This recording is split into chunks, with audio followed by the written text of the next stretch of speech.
ನಮಸ್ಕಾರ. ಸವಿಯಾದ ಭೋಜನಕ್ಕೆ ಸ್ವಾಗತ. ಈ ದಿನ ನಾವು ಹುರುಳಿಕಾಳಿನಲ್ಲಿ ಗ್ರೇವಿ ಹೇಗೆ ಮಾಡೋದಂತ ಈ ವಿಡಿಯೋದಲ್ಲಿ ನೋಡೋಣ.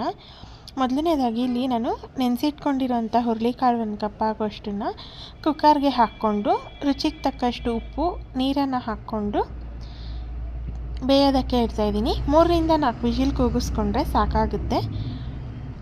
ಈ ರೀತಿ ಬೇಯಿಸಿ ಶೋಧಿಸಿ ಇಟ್ಕೊಳ್ಳಿ.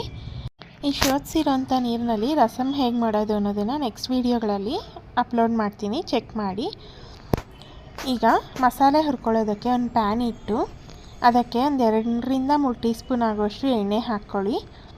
ಎಣ್ಣೆ ಚೆನ್ನಾಗಿ ಕಾದ ನಂತರ ದಪ್ಪಗೆ ಹೆಚ್ಚಿರೋಂಥ 2 ಈರುಳ್ಳಿ, ಖಾರಕ್ಕೆ ತಕ್ಕಾಗೆ ಹಸಿಮೆಣಸಿನ್ಕಾಯಿ, 1 ಇಂಚಾಗೋಷ್ಟು ಶುಂಠಿ, ಸ್ವಲ್ಪ ಬೆಳ್ಳುಳ್ಳಿನ ಹಾಕ್ಕೊಂಡು ಫ್ರೈ ಮಾಡ್ಕೊಳ್ಳಿ. ನಾನಿಲ್ಲಿ ಒಂದು ಮೀಡಿಯಮ್ ಸೈಜಿಂದು ಈರುಳ್ಳಿ 2 ತೊಗೊಂಡಿದ್ದೀನಿ. ಈ ರೀತಿ ಈರುಳ್ಳಿ ಎಲ್ಲ ಸ್ವಲ್ಪ ಹುರ್ಕೊಂಡಾದ ನಂತರ ಅದಕ್ಕೆ ಒಂದು ಪೀಸಷ್ಟು ಚಕ್ಕೆ, 4 ರಿಂದ 5 ಲವಂಗ, 1 ಟೊಮೆಟೊ ಹಾಕ್ಕೊಂಡು ಚೆನ್ನಾಗಿ ಬೇಯಿಸ್ಕೊಳ್ಳಿ.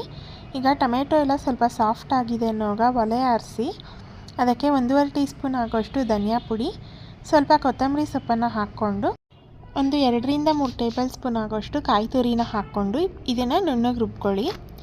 ಈಗ ಇದನ್ನು ಕುಕ್ಕರ್ನಲ್ಲೇ ಮಾಡ್ಬೋದು. ಈ ಕುಕ್ಕರ್ನ ಇಟ್ಕೊಂಡು ಕುಕ್ಕರ್ಗೆ ಒಂದು 3 ರಿಂದ 4 ಟೇಬಲ್ ಸ್ಪೂನ್ ಆಗೋಷ್ಟು ಎಣ್ಣೆ ಹಾಕ್ಕೊಂಡು ಎಣ್ಣೆ ಚೆನ್ನಾಗಿ ಕಾದ ನಂತರ 1 ಈರುಳ್ಳಿ ಸಣ್ಣಗೆ ಹೆಚ್ಚಿರೋವಂಥದ್ದು, ಹಾಗೆ ಆಲೂಗಡ್ಡೆ 1 ಹಾಕ್ಕೊಂಡಿದ್ದೀನಿ. ನೀವು ಇಲ್ಲಿ ಹೆಚ್ಚು ಕಡಿಮೆ ಹಾಕ್ಕೋಬೋದು ಆಲೂಗಡ್ಡೆನ. ಒಂಚೂರು ಅದನ್ನು ಎಣ್ಣೆಯಲ್ಲಿ ಫ್ರೈ ಮಾಡಿಕೊಂಡು ಈಗ ಅದಕ್ಕೆ ಅರಿಶಿನ ಮತ್ತು ಕಲರ್ದು ಖಾರದ ಪುಡಿ, ನಾನಿಲ್ಲಿ ಬ್ಯಾಡಗಿ ಮೆಣಸಿನ್ಕಾಯಿನ ಹುರಿದು ಪುಡಿ ಮಾಡಿ ಇಟ್ಕೊಂಡಿದ್ದೀನಿ, ಹಾಗೆ 1/4 ಟೀ ಸ್ಪೂನ್ ಆಗೋಷ್ಟು ಅಚ್ಕಾರದ ಪುಡಿನ ಹಾಕ್ಕೊಂಡು ಒಂದು ಸ್ವಲ್ಪ ಫ್ರೈ ಮಾಡ್ಕೊಳ್ಳಿ.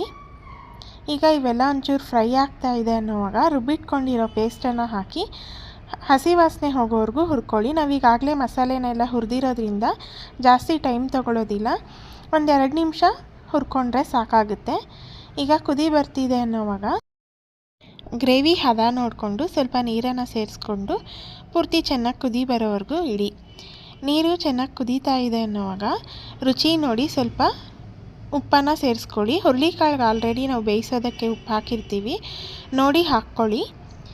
ಈಗ ಉಪ್ಪು ಖಾರ ಎಲ್ಲ ಟೇಸ್ಟ್ ಮಾಡಿದ ನಂತರ ನೀರು ಚೆನ್ನಾಗಿ ಕುದೀತಾ ಇದೆ ಅನ್ನೋವಾಗ ಬೇಯಿಸಿಟ್ಕೊಂಡಿರೋಂಥ ಹುರುಳಿಕಾಳನ್ನು ಹಾಕ್ಕೊಂಡು ಮತ್ತು 1 ವಿಜಿಲ್ಸ್ ಕೂಗಿಸ್ಕೊಂಡ್ರೆ ಹುರುಳಿಕಾಳಿಂದು ಗ್ರೇವಿ ರೆಡಿಯಾಗಿರುತ್ತೆ.